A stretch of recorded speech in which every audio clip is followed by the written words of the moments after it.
निजामुद्दीन औलिया की दरगाह, विस्तृत इतिहास और बाउली प्रारंभिक जीवन और शिक्षाएं।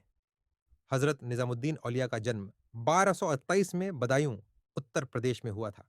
उनका असली नाम सैयद मोहम्मद निजामुद्दीन था। वे बचपन से ही धार्मिक और आध्यात्मिक जीवन की ओर आकर्षित थे।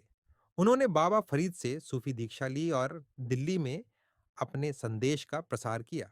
उनकी शिक्षाएं प्रेम, सहनशीलता और मानवता पर आधारित थीं, जो उन्हें उनके समय के सबसे प्रतिष्ठित सूफी संतों में से एक बनाती हैं।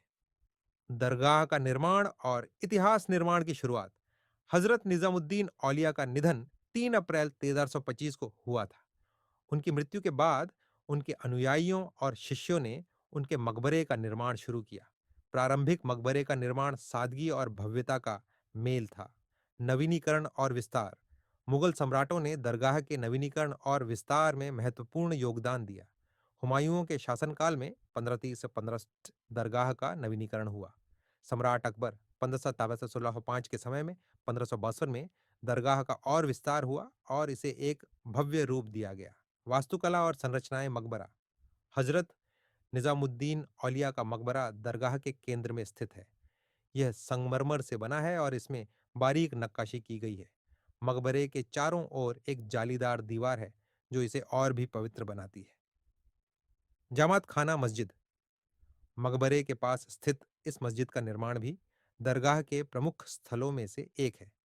यहाँ पर श्रद्धालु नमाज अदा करते हैं और सूफी परंपरा के अनुसार धार्मिक अनुष्ठान करते हैं। बावली कुआं।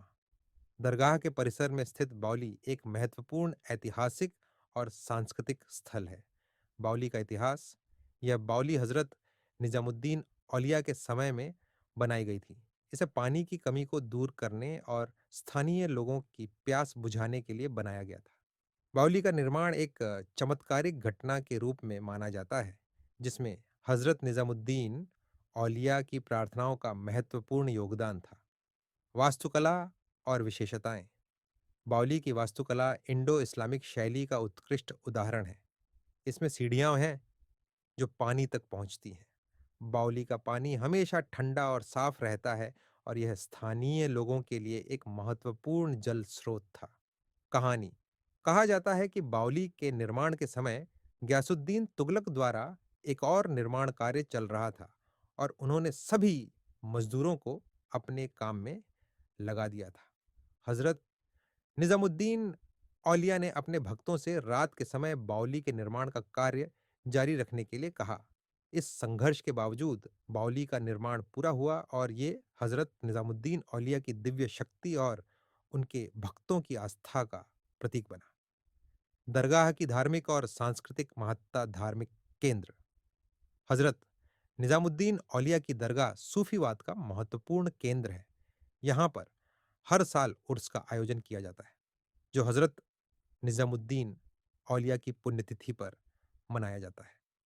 इस अवसर पर बड़ी संख्या में श्रद्धालु दरगाह पर आते हैं और कव्वालियों और सूफी संगीत के माध्यम से अपनी श्रद्धांजलि अर्पित करते हैं। सांस्कृतिक केंद्र। दरगाह न केवल धार्मिक बल्कि सांस्कृतिक केंद्र भी है। हर गुरुवार को यहाँ कव्वाली का आयोजन होता है, जो सूफी संगीत की महत्वपूर्ण विधा है। कव्वाली के माध्यम से दरगाह पर आने वाले लोग आध्यात्मिक आनंद का अनुभव करते हैं और सूफी परंपरा की गहराई को समझते हैं। प्रमुख स्थल। अमीर खुसरो का मकबरा। दरगाह के परिसर में हजरत निजामुद्दीन औलिया के प्रिय शिष्य और प्रसिद्ध सूफी कवि अमीर खुसरो का मकबरा भी है। अमीर खुसरो ने अपनी कविताओं और संगीत के माध्यम से हजरत निजामुद्दीन औलिया की शिक्षाओं का प्रचार किया। चिरागे दिल्ली। हजरत निजामुद्दीन औलिया के अन्य प्रसिद्ध शिष्य हजरत नसीरुद्दीन महमूद चिरागे दिल्ली का मकबरा भी दरगाह के निकट स्थित है। उन्हें चिरागे दिल्ली के नाम से जाना जाता है और उनकी शिक्षाएं भी सूफीवाद की महत्वपूर्ण धरोहर है। समापन। हजरत निजामुद्दीन औलिया की दरगाह एक धार्मिक, सांस्कृतिक और ऐतिहासिक धरोहर है। यह दरगाह न केवल हजरत निजामुद्दीन औलिया की शिक्षाओं का प्रतीक है, बल्कि यह सूफीवाद की महानता और मानवता के प्रति समर्पण का संदेश भी देती है। यहाँ पर आने वाले श्रद्धालु और पर्यटक इस स्थान की पवित्रता और शांति का अनुभव करते हैं और हज़रत निजामुद्दीन औलिया की शिक्षाओं से प्रेरणा लेते हैं।